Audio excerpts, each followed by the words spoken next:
大家好，我是咪咪，欢迎收看我的频道。今天我想要来做无麸质版本的轻乳酪蛋糕。轻乳酪蛋糕的材料很简单，但是它却是一款失败率蛮高的蛋糕。我整理出2个制作时容易遇到的大地雷，想要分享给大家。请记得一定要收看到最后哦。今天我准备的是6寸的椭圆膜，那它的底部和周围我都会铺上烘焙纸。轻乳酪蛋糕可以分成2个部分的制作，第一个部分是蛋黄糊。我们先看一下蛋黄糊所需要的材料。我们需要的材料有白米粉25公克，以及奶油15公克，还有2颗蛋黄。奶油乳酪总共需要80公克。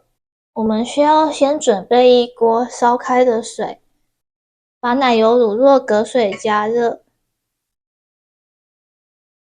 奶油也可以一起先放进去。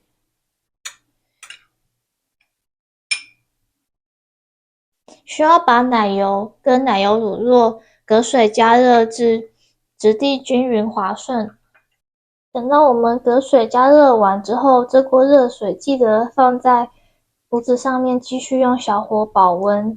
等一下我们需要使用水浴法，以蒸烤的方式来烤熟轻乳酪蛋糕。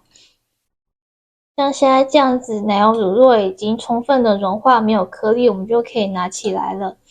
我们把蛋黄加入，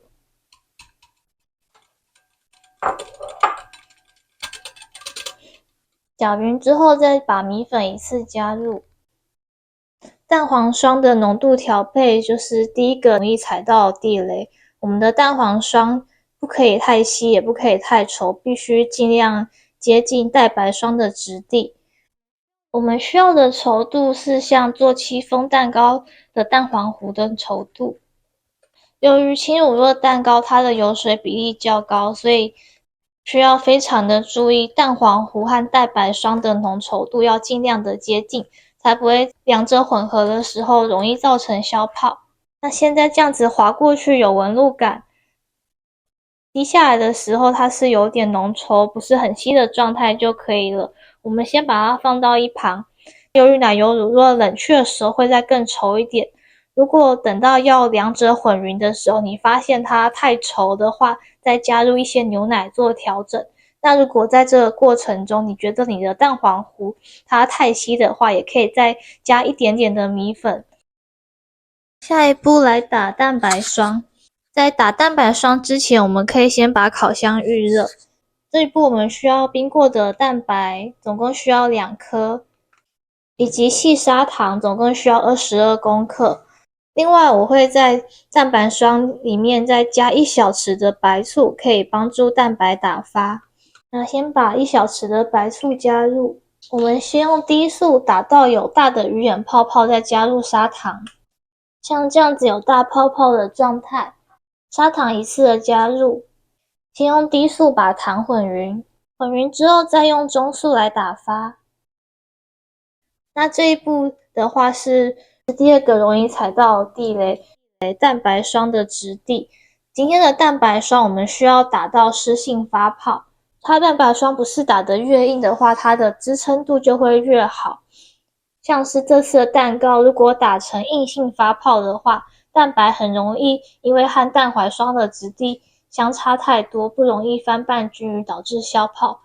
反而要打成湿性发泡，让两者的质地更加的接近，成功的几率也会越高。像这样子滑过去有纹路的时候，就可以提起来检查一下。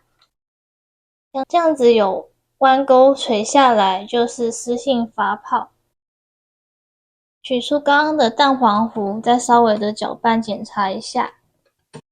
现在两者的稀稠状态是差不多的，就可以把蛋白霜跟蛋黄糊一起拌匀。先取1/3的蛋白霜到蛋黄碗里面，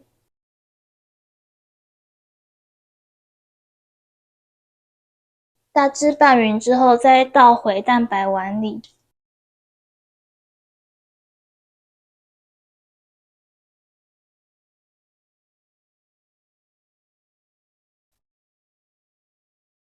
像这样子拌匀之后，就可以把它填入模具里面。完成的面糊会像丝缎般的光滑，稍微有一点粘稠。表面把它抹平就可以了，可以稍微左右晃动一下，让它更平均。取出烤盘以及刚刚的热水，蛋糕放到中心就可以进入烤箱。今天我们要以150度烤20分钟。烘烤完成之后，拿出来到室温放凉。轻乳酪蛋糕它放在室温中会渐渐的缩小，这个是正常的状况。放凉之后再放到冰箱冷藏，吃的时候风味会更佳。现在轻乳酪蛋糕完成了，试吃时间。给大家看一下它的侧面。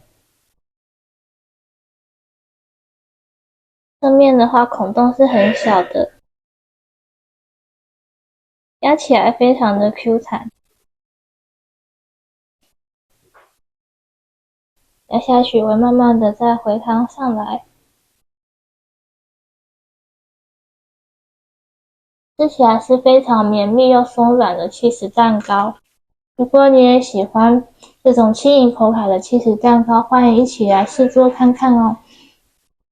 另外，我最近开始经营 Threads 账号，如果有兴趣的话，也可以点击资讯栏关注我的 Threads。